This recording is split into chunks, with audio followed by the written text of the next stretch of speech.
హల్లెలూయా! దేవునికి స్తోత్రం. బాగున్నారా అందరూ?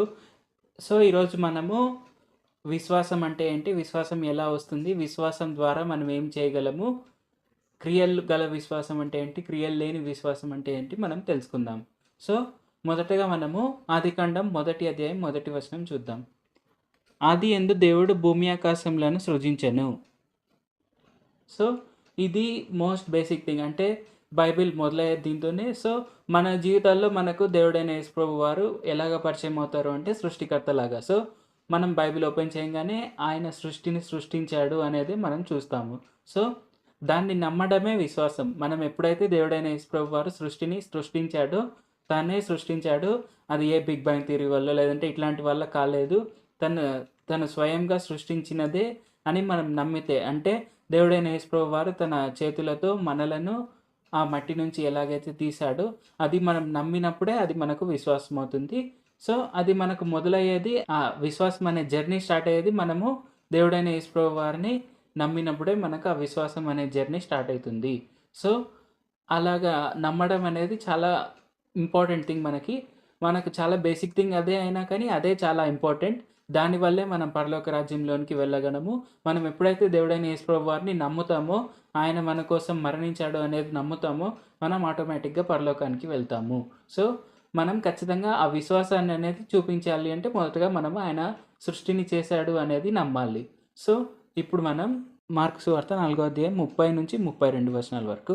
మరియు ఆయన ఇట్లా, నేను దేవుని రాజ్యంను ఎట్లు పోల్చేదము, ఏ ఉపమానంతో దాన్ని ఉపమించెదము. అది ఆవగింజను పోలియున్నది. ఆవగింజ భూమిలో విత్తబడినప్పుడు భూమి మీదనున్న విత్తనములన్నిటికంటే చిన్నదే గాని, విత్తబడిన తర్వాత అది మొలచి ఎదిగి కూర ముక్కలన్నిటికంటే పెద్దదై గొప్ప కొమ్మలు వేయును గనుక ఆకాశ పక్షులు దాని నీడను నివసింపగలవనెను.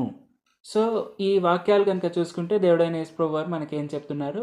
పరలోక రాజ్యం ఎలాంటిది? అంటే అది ఒక చిన్న ఆవగింజతో స్టార్ట్ అయితుంది. సో, ఒక ఆవగింజ అని దేవుడైన యేసుప్రభు వారు ఇక్కడ ఎందుకు ఆ ఉపమానాన్ని తీసుకున్నారు అంటే, ఆవగింజ అనేది ఒక కూర మొక్కల్లో ఒక ఫ్యామిలీకి చెందింది. అంటే మస్టర్డ్ ఫ్యామిలీ. అంటే దానికి సైంటిఫిక్ నేమ్ వచ్చి బ్రాసికా ఫ్యామిలీ అని. బ్రాసికా ఫ్యామిలీ అన్నిట్లో రకరకాల చెట్లు ఉంటాయి. అందులో క్యాబేజ్ ఉంటుంది. మనకు అత్యధికంగా తెలిసిన వాటిల్లో క్యాబేజ్ అనేది ఒకటి ఉంటుంది. అది మనకు మోస్ట్ ఫేమస్ దాంట్లో ఆవగింజ తర్వాత. సో, ఆవగింజ ఎందుకు తీసుకున్నారు అంటే స్పెషల్‌గా, ఆవగింజ జనరల్‌గా అన్ని మొక్కల్లాగే చిన్న సైజులోనే ఉంటాయి. కానీ కొన్ని ఆవగింజలు సెట్ అయ్యాయి అంటే అవి పెద్ద చెట్టు అవుతాయి. ఎంత పెద్ద చెట్టు అంటే అది మనం టెక్నికల్‌గా చిన్నప్పుడు అందరూ బొమ్మలేస్తా ఉంటారు. ఒక మోడల్ ట్రీ ఎలాగ ఉండాలి అంటే ఒక ట్రీ ఏస్తారు. పెద్ద కొమ్మలన్నీ వచ్చి రౌండ్‌గా వచ్చి పెద్ద ట్రీ లాగా ఉండేటట్టు అందరూ చిన్నప్పుడు వాళ్ళ డ్రాయింగ్ బుక్‌లో ఏస్తా ఉంటారు. మనమందరం అలాగే ఏసిన వాళ్ళమే. సో, అలాగా చూసుకుంటే అది ఆవగింజ చెట్టు అలాగే ఉంటుంది. సో, ఆవగింజ చెట్టు అనేది అంత పెద్దగా ఉంటుంది. చాలా పెద్దది. దాని కొమ్మలలో ఆకాశ పక్షులు ఎన్నో వచ్చి గూడ్లు పెట్టుకోగలవు. సో, అంత పెద్ద చెట్టు అవుతుంది. ఒక చిన్న మస్టర్డ్ సీడ్ అది వేరే ఏ చెట్టు అవ్వద్దు ఆ ఫ్యామిలీలో. బ్రాసికా ఫ్యామిలీలో ఏ చెట్టుకి కూడా అంత కెపాసిటీ రాదు. అవి ఏవైనా గానీ మామూలుగా చిన్నగా ఆగిపోతాయి. Most of the mustard trees కూడా చిన్నగా ఆగిపోతాయి. కానీ కొన్ని లేస్తాయి అలాగా. సో, ఆ కొన్ని లేచిన ఆ ట్రీస్ అనేవి పెద్దగా అయ్యి ఆకాశ పక్షులన్నీ వచ్చి తమ గూడులు పెట్టుకునేంత పెద్దగా అవుతాయి. సో, మనం కూడా ఆ విశ్వాసం అనేది చూపిస్తే, సో, మనం ఎప్పుడైతే దేవుడైన యేసుప్రభు వారిని నమ్ముతామో మనలోకి దేవుడైన యేసుప్రభు వారు ఆ విత్తనాన్ని అనేది రిలీజ్ చేస్తారు. సో, ఆ విత్తనం అనేది రిలీజ్ చేసిన తర్వాత ఆ విత్తనాన్ని ఎలా పెంచాలి అనేది మన చేతుల్లో ఉంటుంది. సో, మనము ఎలాగ విశ్వాసం చూపించగలం దేవుడైన యేసుప్రభు వారి పైన అనే దాన్ని బట్టి మనము దాదాపుగా అన్ని చిన్న చెట్లలాగే ఉండిపోతామా? లేదంటే ఎదిగే ఆ పెద్ద చెట్లలాగా మనం ఎదిగి మనము ఎన్నో ఆకాశ పక్షులు అంటే ఎంతోమంది జనాలకి మనము ఉపయోగపడగలిగేలాగా ఒక పెద్ద వృక్షం వలె అవ్వగలమా అనేది మన విశ్వాసాన్ని బట్టి ఉంటుంది. సో, ఆ విశ్వాసం ఎలాగా మనము ప్రూవ్ చేసుకోగలము అంటే, విశ్వాసం కేవలం నోటి మాటనే కాదు. అంటే నేను దేవుడైన యేసుప్రభు వారిని ఎంతో విశ్వసిస్తాను అని చెప్పి మనం నోటి మాట చెప్పి ఏ కార్యాలు చేయకుంటే అది వృధానే. ఎందుకంటే విశ్వాసం అనేది క్రియల ద్వారానే మన విశ్వాసం అనేది నిరూపితమవుతుంది. మనం క్రియలు లేకుండా నోటి మాటతో విశ్వాసం ఉంది అన్న విశ్వాసం లేనట్టే అర్థము. సో, నేను దేవుడైన యేసుప్రభు వారిని నమ్ముతాను అని చెప్పి మనము దేవుడైన యేసుప్రభు వారి కోసం ఏ కార్యం చేయకుంటే అది విశ్వాసం కాదు. అది కేవలం నోటి మాట, అదేదో షో ఆఫ్ చేసినట్టే ఉంటుంది గానీ, మనము క్రియలు చేసి మన విశ్వాసాన్ని నిరూపించగలిగినప్పుడే మన విశ్వాసానికి ఒక అర్థం ఉంటుంది. మన విశ్వాసానికి ఒక జీవం ఉంటుంది. సో, ఇది మనము యాకోబు రాసిన పత్రిక 2వ అధ్యాయం 26వ వచనంలో చూడవచ్చు. ప్రాణం లేని శరీరం ఎలాగ మృతమో అలాగే క్రియలు లేని విశ్వాసమును మృతము. సో, ఈ వచనంలో చూసుకుంటే యాకోబు ఏమి రాశాడు? క్రియలు లేని విశ్వాసం అనేది మృతము. ఎలాగైతే ప్రాణం లేని శరీరం ఎలాగ మృతమో అలాగే క్రియలు లేని విశ్వాసం కూడా మృతమే అని అంటే, సో మన జీవితాల్లో ఇప్పుడు మనము ఏదైనా డెడ్ బాడీ చూస్తే దాంట్లో ప్రాణం లేదు. సో అంటే వాళ్ళు ఊపిరి తీసుకోవట్లేదు. సో వాళ్ళలో ప్రాణం లేదు అని మనము నిర్ధారించగలము. సో ఒకవేళ అదే ఒక బాడీ పడిపోయి ఉంది కానీ ఊపిరి తీసుకుంటున్నాడు అంటే తను చనిపోలేదని అర్థము. సో అలాంటప్పుడు ఆ ఊపిరి ఎంత ముఖ్యమో ఆ ప్రాణానికి, అలాగే మన క్రియల ద్వారా మనం నిరూపించడము ఆ విశ్వాసానికి అంత ముఖ్యం. మనం కేవలం నోటి మాటతో నాకు విశ్వాసం ఉంది అంటే అది విశ్వాసం కాదు. మనము మన క్రియల చేత విశ్వాసాన్ని నిరూపించినప్పుడే ఆ విశ్వాసానికి ఒక అర్థం ఉంటుంది. అంటే మనం సింపుల్గా నేను దేవుడైన యేసుప్రభువారిని నమ్ముతున్నాను అని చెప్పి ఉండడం ఒక ఎత్తు. కానీ మనము దేవుడైన యేసుప్రభువారి ప్రేమను ఇతరులు రుచి చూచేలాగా మన నడవడికలన్నిటిలో మనము దేవుడైన యేసుప్రభువారు మనల్ని ఎలాగ ప్రేమిస్తున్నారో మనము ఇతరులని మన సహోదరుల వలె ప్రేమించినప్పుడు మన ఆ డిసిప్లిన్ని చూసి, మన ఆ ప్రేమను చూసి ఇతరులు కూడా ఓహో! దేవుడైన యేసుప్రభువారు ఇంతటి గొప్ప ప్రేమ స్వరూపియా, సో ఆయనను నమ్ముకున్న వాళ్ళు ఇలాగ ఉంటారా అని వాళ్ళు ఫస్ట్ రియలైజ్ అవుతారు. తర్వాత మనం ఎప్పుడైతే సువార్తని చెప్తామో అది వెంటనే ఆ సీడ్ అనేది వాళ్ళలోకి కూడా వెళ్తుంది. ఆ విత్తనం అనేది వాళ్ళలోకి కూడా వెళ్తుంది. సో వాళ్ళు కూడా దేవుడైన యేసు ప్రభువారిని విశ్వసించడం ఆరంభిస్తారు. సో మనం ఎప్పుడైతే సువార్త చెప్తామో దేవుడైన యేసు ప్రభువారు ఆ విత్తనాన్ని రిలీజ్ చేస్తారు వాళ్ళలోకి. ఆ విత్తనం పడిన తర్వాత అది ఎలాగ చూసుకుంటారు అనేది అది దేవుడైన యేసు ప్రభువారు ఇంకా వాళ్ళ చిత్తంలో ఉంటుంది. సో అది వాళ్ళు ఎలా చేస్తారు అనేది వాళ్ళదే అవుతుంది. కానీ మన ఇంపార్టెంట్ డ్యూటీ ఏంటంటే మనము ఆ విత్తనాన్ని వాళ్ళలో పడేలాగా చూడాలి. అది మనం ఖచ్చితంగా చేయాలి. సో మనం చూసుకుంటే విశ్వాసులందరికీ తండ్రి అబ్రహాము. సో అబ్రహాము తన విశ్వాసాన్ని ఎలాగ చాటాడు, ఎలాగ తను విశ్వాసులందరికీ తండ్రి అయ్యాడు అనేది మనము ఆదికాండం 22వ అధ్యాయం 2 నుంచి 14 వచనాల వరకు చూడవచ్చు. అప్పుడు ఆయన, నీకు ఒక్కడై ఉన్న నీ కుమారుని అనగా నీవు ప్రేమించు ఇస్సాకును తీసుకొని మోరియా దేశమునకు వెళ్ళి అక్కడ నేను నీతో చెప్పబోవు పర్వతములలో ఒకదాని మీద దహన బలిగా అతన్ని నర్పించమని చెప్పాను.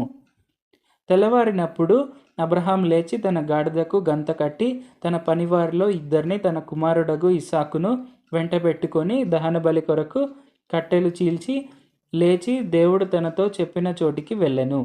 3వ నాడు అబ్రహాము కన్నులెత్తి దూరం నుండి ఆ చోటు చూచి తన వారితో, మీరు గాడిదతో ఇక్కడనే ఉండుడి, నేనును ఈ చిన్నవాడును అక్కడికి వెళ్ళి దేవునికి మ్రొక్కి మరలా మీ వద్దకు వచ్చేదమని చెప్పి దహన బలికి కట్టెలు తీసుకొని తన కుమారుడగు ఇస్సాకు మీద పెట్టి తన చేతితో నిప్పును కత్తిని పట్టుకొని పోయెను. వారిద్దరూ కూడి వెళ్ళుచుండగా ఇస్సాకు తన తండ్రి అయిన అబ్రహాంతో, నా తండ్రి అని పిలిచెను. అందుకతడు, ఏమి నా కుమారుడా అనెను. అప్పుడతడు, నిప్పును కట్టెలను ఉన్నవి కానీ దహన బలికి గొర్రెపిల్ల ఏది అని అడగగా. సో ఈ వచనాలని చూసుకుంటే దేవుడైన యెహోవా వారు తనకు వాగ్దానం ఇచ్చిన ప్రకారంగానే అబ్రహాంకు ఇస్సాకు అనే ఒక గర్భఫలాన్ని దయచేశాడు. సో ఇస్సాకు పుట్టిన తర్వాత ఇస్సాకును బలి ఏమని ఇప్పుడు అడుగుతున్నారు దేవుడైన యెహోవా వారు. సో మనం చూసుకుంటే తను ఏమాత్రం సంకోచించలేదు. 3వ వచనంలో వెంటనే ఆ చోటుని ఇన్స్పెక్ట్ చేయడానికి వెళ్ళాడు.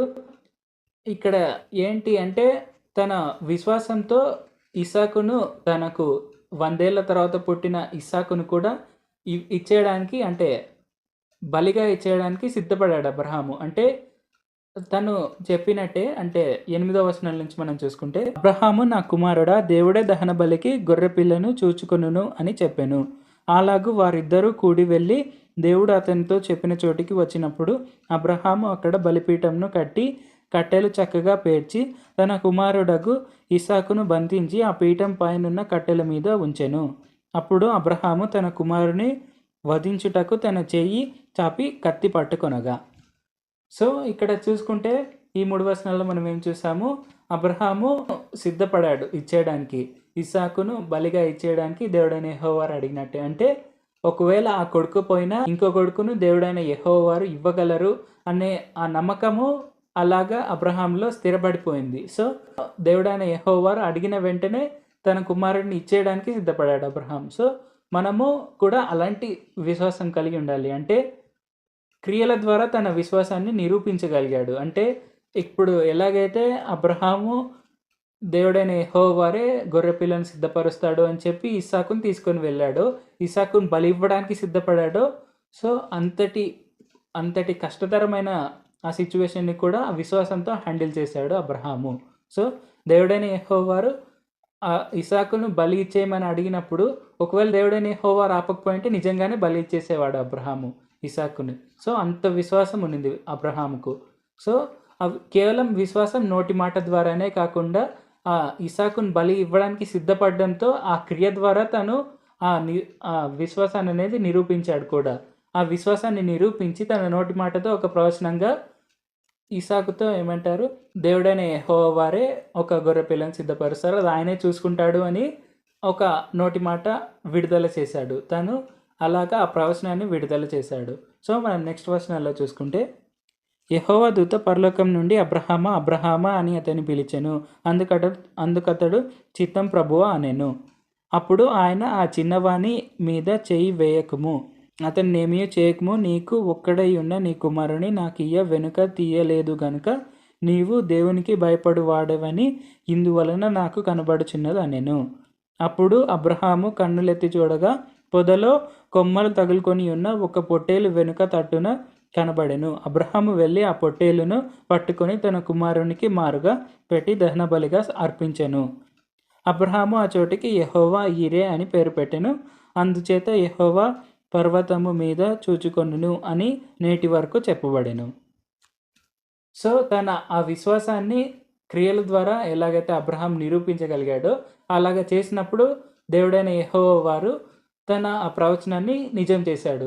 అబ్రహాము ఇస్సాకును బలి ఇవ్వడానికి సిద్ధపడుతుండగా, అంటే ఆ కత్తినెత్తి పొడిచి తను బలిగా ఇచ్చేయడానికి సిద్ధపడుతున్నప్పుడు తను ఆ కత్తిని ఆకాశంలోకి ఎత్తినప్పుడు ఒక దూత పరలోకం నుంచి అబ్రహామా వద్దు, మీ విశ్వాసాన్ని నేను చూశాను, మీరు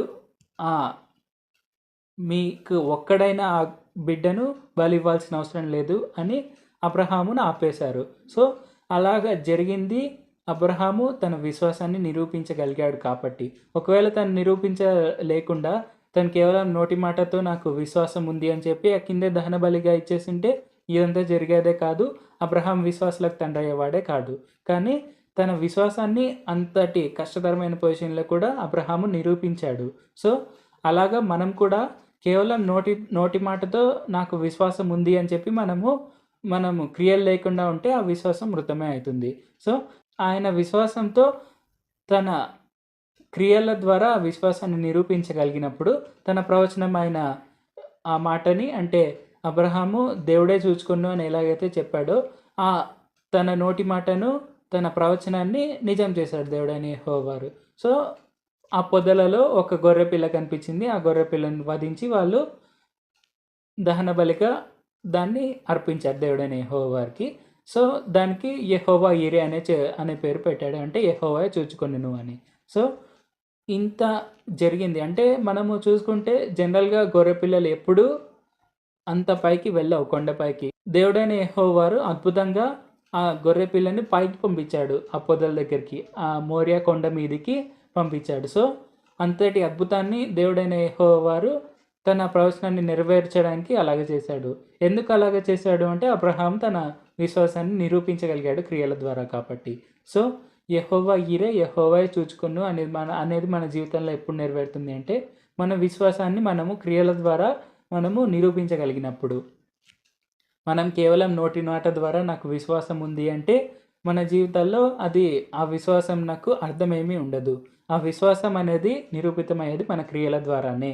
సో మనం పోయినసారి మాట్లాడుకున్నప్పుడు మనము ఏమనుకున్నాము, సో ఒక యజమానుడు తన 3 దాసులకు ఒక్కొక్కరికి వారి స్తోమత చొప్పున వారికి 5 ఒకరికి, 2 ఒకరికి, 1 తలాంతు ఒకరికి ఇచ్చి వెళ్ళాడు. 5 తలాంతుల అతను దాన్ని మల్టిప్లై చేసి 10 చేశాడు. 2 అతను దాన్ని మల్టిప్లై చేసి 4 చేశాడు. కానీ ఒక అతను మాత్రం ఏమీ చేయలేదు అని మనం తెలుసుకున్నాం. సో ఏంటంటే వాళ్ళు విశ్వాసంతో క్రియ చేశారు. సో దేవుడైన యెహోవా వారు ఎలాగైతే వారికి ఆ టాలెంట్ని ఇచ్చారో ఆ టాలెంట్ని వారు విశ్వాసంతో మల్టిప్లై చేయగలిగారు ఫస్ట్ ఇద్దరు. కానీ ఆ మూడో అతను తను విశ్వసించలేదు, తన క్రియల ద్వారా ఏమీ చేయలేదు. తనకిచ్చిన టాలెంట్ అనేది భూస్థాపితం చేసేసాడు. సో అతనికి ఏమైంది, అతన్ని వెలుపటి చీకటి గదిలో తోసివేసి అక్కడ ఏడుపును పండ్లు కొరుకుతాయో తప్ప ఇంకేమీ ఉండదు అని చెప్పి అతని టాలెంట్ని తీసి ఇంకోరికి ఇచ్చేశాడు. ఎవరైతే ఎక్కువగా సంపాదించగలిగారో వాళ్ళకి ఇచ్చేశాడు. అంటే వాళ్ళకు వచ్చిన ఆ టాలెంట్ని వాళ్ళు అలాగా యూజ్ చేయగలిగారు కాబట్టి వారికి అది మల్టిప్లై అయ్యి ఇంకా గొప్పగా అయింది. సో మనం కూడా మనకు దేవుడైన యేసు ప్రభువు వారు ఇచ్చిన టాలెంట్ని, అంటే ఆయన ఇచ్చిన విశ్వాసాన్ని మనము క్రియల ద్వారా నిరూపించగలిగినప్పుడు మనం కూడా గొప్పగా ఆశీర్వదింపబడవచ్చు. మనం కూడా అబ్రహాము వలె జీవించవచ్చు. అబ్రహాం ఆశీర్వాదం అనేది చాలా గొప్ప ఆశీర్వాదము. అబ్రహాము కుమారులందరూ ఇసుక రేణువుల వలె పెద్దగా ఎదిగారు. సో ఎలాగైతే ఒక చిన్న ఆవగింజ పెద్ద చెట్టుగా ఎదగలిగిందో, పెద్ద వృక్షంగా ఆకాశ పక్షులందరూ దాంట్లో వచ్చి తమ గూడ్లను పెట్టుకొని జీవించగలవు అన్నట్టు అబ్రహాము వంశస్థుల ద్వారా, అబ్రహాం ద్వారా ఇప్పుడు మనకు దేవుడైన యెహోవా వారు దేవుడు అనేది మనకు తెలిసింది. అబ్రహాము విశ్వాసించాడు, తన విశ్వాసంతో క్రియలను నిరూపించగలిగాడు. దాని ద్వారా యెహోవా ఈరే అని దేవుడైన యెహోవా వారు చూచుకొను అనేది నిరూపించగలిగాడు. దాని ద్వారా మనం ఇప్పుడు ఈ విషయాన్ని మనం తెలుసుకోగలిగాము. తన సంతానం ద్వారానే, అంటే ఇజ్రాయెల్ ద్వారానే మనకు దేవుడైన యేసు ప్రభు వారి గురించి తెలిసింది. దేవుడైన యేసు ప్రభు వారి ద్వారానే మనం పరలోకానికి వెళ్తున్నాము. సో అంటే అబ్రహాము విశ్వాసం అనేది పెద్ద కూర ముక్కలాగా ఎదిగింది. ఆ కూర ముక్కలన్నిటిలో, అంటే ప్రపంచంలో ఉండే దేశాలన్నిటిలో అబ్రహాము వంశస్థుల దేశం వల్లనే మనకు, అంటే ఆ చెట్టు వల్లే మనకు దేవుడైన యేసు ప్రభు వారి గురించి తెలిసింది. మనము అంటే ఆకాశ పక్షుల్లాగా మనం కూడా ఆ చెట్టులో మనం కూడా జీవిస్తున్నాము. దాని ద్వారానే మనం పరలోకానికి వెళ్తున్నాం కూడా. సో మనము విశ్వాసంతో మన క్రియలను నిరూపించినప్పుడు మనం కూడా ఇతరులకు సహాయపడగలము. మనము ఇతరులకు ఆశీర్వాదంగా ఉండవచ్చు. సో అలాగ అవ్వాలి అంటే మన విశ్వాసాన్ని మనం నిరూపించగలిగే పొజిషన్లో మనం ఉండాలి. మనము ఆ మూడవ అతను చేసినలాగా మనం విశ్వాసం లేకుండా క్రియలు ఏవి చూపించకుండా మనకు దేవుడైన యేసు ప్రభువు వారు ఇచ్చిన టాలెంట్ని పూడ్చిపెట్టకూడదు. మనం అబ్రహాం లాగా మన విశ్వాసాన్ని మనము నిరూపించి మనము దాన్ని పెద్ద చెట్టులాగా, పెద్ద లోతుగా నాటబడిన ఒక పెద్ద వృక్షంలాగా, కదిలింపబడలేని ఆ వృక్షంలాగా మనము ఆశీర్వదింపబడాలి. అంటే మన క్రియల ద్వారా మన విశ్వాసాన్ని, మన ప్రేమ ద్వారా ఇతరులను మనము దేవుడైన యేసు ప్రభు వారిలోనికి నడిపించాలి. అంటే కరెక్ట్ మార్గంలోనికి మనం ఇతరులను కూడా తీసుకురావాలి. అలాగ చేయాలి అంటే మన విశ్వాసాన్ని మనం నిరూపించగలిగే పొజిషన్లో ఎప్పుడు ఉండాలి. ప్రార్థించుకుందాం. పరిశుద్ధ జీవాధిపతి జీవం గల దేవ, ప్రార్థన ఆలకించే తండ్రి, మొరాలకించే దేవ, ఈ వాక్యం వింటున్న అందరినీ ఆశీర్వదించండి తండ్రి. యేసయ్య, మీరు ఎలాగైతే మేము కేవలం మిమ్మల్ని నమ్మితే, అంటే మీరు సృష్టించారు అనేది నమ్మితే మీరు దాన్ని మాకు విశ్వాసంగా ఎంచుతారు. దాని తర్వాత మీరు దాన్ని మాకు నీతిగా ఎంచుతారు, మమ్మల్ని పరలోకానికి తీసుకువెళ్తారు అని మమ్మల్ని తెలియజేసినందుకు వందనాలు తండ్రి. యేసయ్య, మీరు కేవలం ఒక ఆవగించంత విశ్వాసాన్ని మీ పైన చూపిస్తే మీరు మమ్మల్ని ఒక పెద్ద వృక్షం వలె నిర్మిస్తారు అని మాకు తెలియజేసినందుకు వందనాలు తండ్రి. మేము మిమ్మల్ని విశ్వసించగలిగే ఆ శక్తిని, ఆ కెపాసిటీని మాకు దయచేయండి. మా కష్టాలన్నింటిలో కూడా మేము కేవలం మీ పైనే విశ్వాసం ఉంచి ఇంకెవరి తట్టు చూడకుండా మీ తట్టే మేము చూసేందుకు మాకు ఆ శక్తిని దయచేయండి. ఎలాగైతే అబ్రహాము తన విశ్వాసాన్ని క్రియల ద్వారా నిరూపించగలిగాడో మేము కూడా మా విశ్వాసాన్ని మా క్రియల ద్వారా మేము ఇతరులకు నిరూపించగలిగి, మేము మిమ్మల్ని నమ్ముతున్నాము, అందుకే మేము గొప్పగా ఉన్నాము, అందుకే మేము ప్రేమగా ఉన్నాము అనేది మేము ఇతరులకు తెలియపరిచేలాగా మాకు ఆ శక్తిని, ఆ అభిషేకాన్ని దయచేయండి. యేసయ్య, ఈ వాక్యం వింటున్న అందరూ కూడా మిమ్మల్ని నమ్మి మీ ప్రేమను ఇతరులకు తెలియపరిచి మీ పైన విశ్వాసంతో ఇతరులను కూడా మీ మార్గంలోకి నడిపించగలిగే శక్తిని, అభిషేకాన్ని మా అందరిలో నింపండి. నజరేయుడైన యేసు నామములో ప్రార్థిస్తున్నాం తండ్రి. ఆమేన్. Thank you Jesus. మనం ఇప్పుడు ఒక పాట పాడుకొని కూడికను ముగించుకుందాము. విశ్వాస వీరులం క్రీస్తు శిష్యులం, దేవునికే మేం వారసులం, పరలోక పౌరులం, క్రీస్తు సాక్షులం, దైవరాజ్యపు యాత్రికులం. వెనుచూపుతో కాదు విశ్వాసంతో మేం నడిచేద్దాం ఎప్పుడు. విశ్వాసపు మంచి పోరాటమే పోరాడేద్దాం ఇప్పుడు. Jesus is our hero, Jesus is our hero, Jesus is our hero. He calls us heroes of faith. Jesus is our hero. Jesus is our hero. Jesus is our hero. He calls us heroes of faith.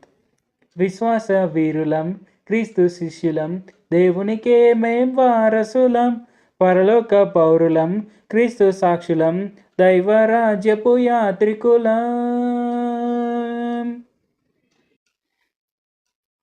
అబ్రహామును దేవుడు పిలిచెను, ఆశీర్వాదపు వాగ్దానమిచ్చెను. అబ్రహాము దేవుని నమ్మెను, దేవుడు అతనికి అది నీతిగా ఎంచెను. ప్రభువు పిలువగనే ఎటుకో తెలియకనే కదిలెనుగా అబ్రహాము. యెహోవా ఈరే అని కొడుకును లేపునని అర్పించి పొందిన అబ్రహాము. విశ్వాసులకు తండ్రయ్యాడు, దేవునికే స్నేహితుడై పేరొందాడు.